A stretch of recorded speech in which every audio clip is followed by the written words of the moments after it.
चलिए आज हम 10th क्लास के बहुपद चैप्टर पढ़ाने चलते हैं।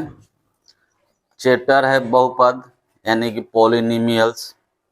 तो सबसे पहले ये जान ले कि बहुपद के जन्मदाता डायोफेंटस हैं, जो एक यूनानी गणितज्ञ थे, जो 3री शताब्दी में बहुपद समीकरण के विकास में बहुत पूर्ण भूमिका निभाई। वह भिन्नों को संख्याओं के रूप में पहचानने वाले पहले गणितज्ञ थे, जिससे बहुपद का डिफिनेशन शॉर्टकट में एगो होगा कि बहुपद बीजगणित अभिव्यक्तियां हैं जिनमें घातांक शामिल हो सकते हैं, जिन्हें जोड़ा, घटाया या गुना किया जाता है। और एक घाती और द्विघाती तो माने कि डायोफेंटस हैं, लेकिन जो घन बहुपद जो है इनका खोज कार्डानो ने की थी। अब हम थोड़ा चर्चा चलते हैं बहुपद के डिफिनीशन की ओर कि बहुपद का definition a0 plus a1 x a2 x square a3 x के पावर 3 इस तरह से ही आगे की तरफ जाता है।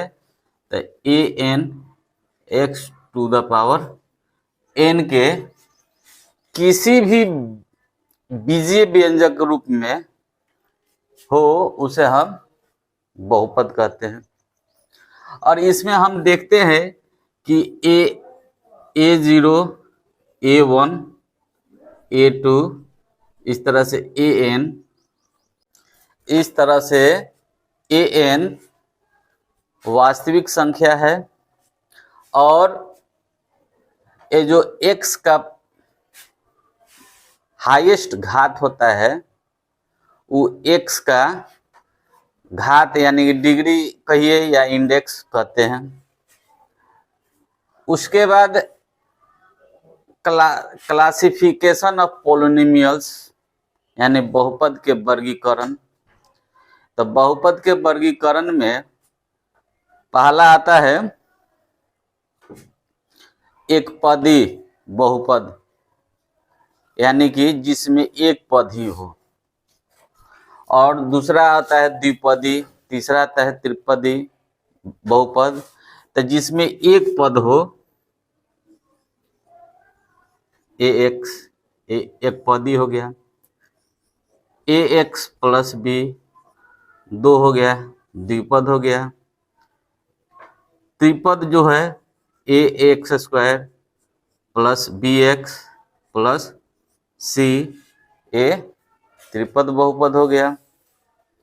इसके बाद टाइप्स ऑफ पॉलिनोमियल्स बहुपद के भेद।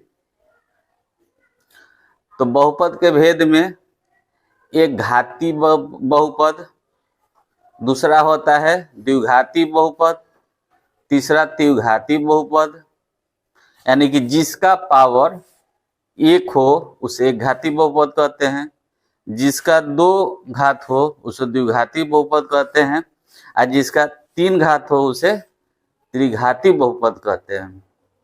इस तरह से आप लोग नीचे की क्लास में भी आप लोग पढ़ चुके हैं।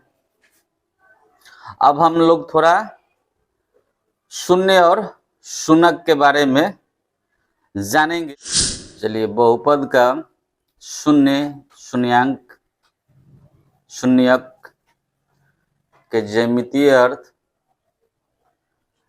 जैसे मान लीजिए कि जब हम आलेख खींचते हैं तो जो सीधी रेखा होती है वो हम लोगों का एक पदीय बहुपद में सीधी रेखा होती है, और द्विपदीय में जो है आलेख वो परवलय की तरफ होता है, जो अपवार्ड में होता है और डाउनवर्ड में भी होता है। यहाँ हम देख सकते हैं कि बहुपद के शून्य शून्यक का ज्यामितीय अर्थ 1 नंबर, एक घातीय बहुपद का आलेख एक सरल रेखा होती है। ये है आपका फिगर। सेकंड है द्विघातीय बहुपद का आलेख वक्र पर परवलय होता है, जो ये आपका अपवार्ड में है और एक डाउनवर्ड में है।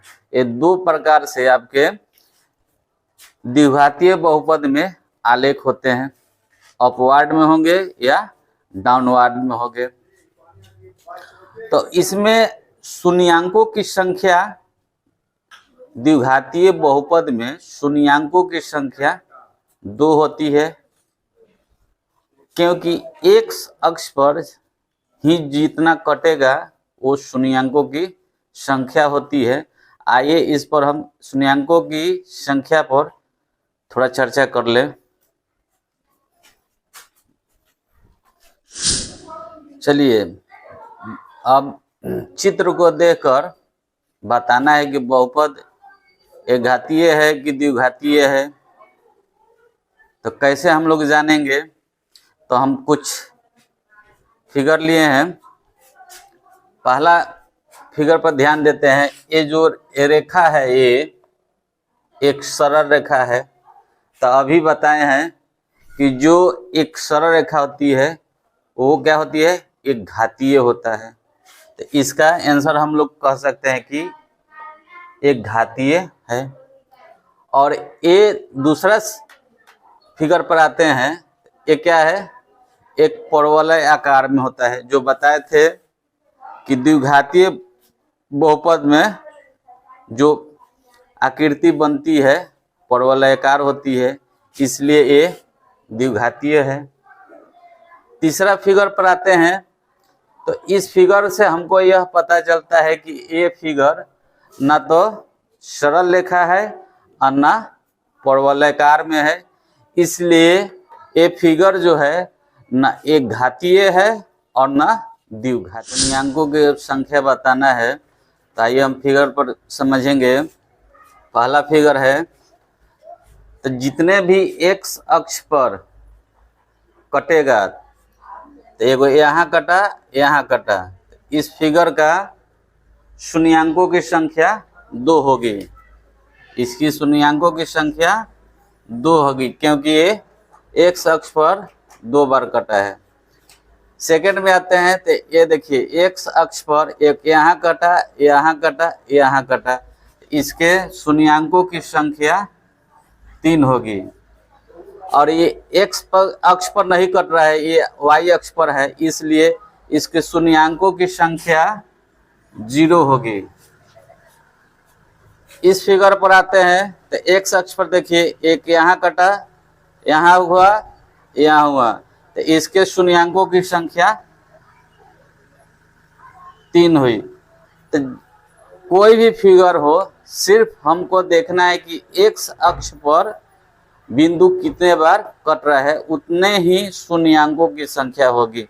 वाई अक्ष से हमको कोई लेना देना नहीं है, खाली एक्स अक्ष पर ही ध्यान देना है। तब जाकर जितने एक्स अक्ष पर कटेंगे वही शून्यांकों की संख्या होगी।